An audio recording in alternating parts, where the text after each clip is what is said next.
প্রশ্নটিতে বলা আছে একটি গ্রামের জনসংখ্যা বর্তমান জনসংখ্যা পি এবং প্রতি বছর জনসংখ্যা বৃদ্ধি হার 2% হলে n বছর পর জনসংখ্যা কত হবে। প্রশ্নটির মান 2। যেহেতু এখানে প্রতি বছর জনসংখ্যা বৃদ্ধি হচ্ছে, অতএব এটা আমাদের চক্রবৃদ্ধি সুদের হারের যে ফর্মুলাটা রয়েছে সেই অনুযায়ী আমাদের সাজাতে হবে। চক্রবৃদ্ধি সুদের হারের ফর্মুলাটা কী আছে? P into 1 plus R by 100 to the power n হবে। তাহলে সেই অনুযায়ী যদি আমরা সাজাই তাহলে n বছর পর জনসংখ্যা কত হবে?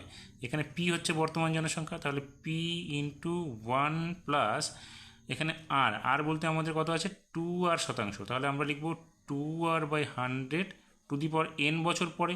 তাহলে এখানে আমরা লিখব n, এখানে হবে আমাদের জন। তাহলে দেখো এখানে পি ইন্টু এখানে 2 দিয়ে আমরা 100কে কাটতে পারি, সেক্ষেত্রে হবে কত? 1 plus R by 50 to the power n জন। অর্থাৎ আমাদের কী দাঁড়ালো?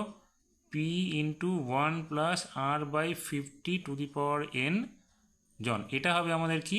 n বছর পরে জনসংখ্যা। তাহলে উত্তরটা আমরা লিখে দেবো, অতএব n বছর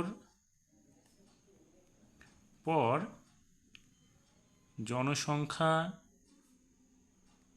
হবে P into 1 plus R by 50 to the power n John.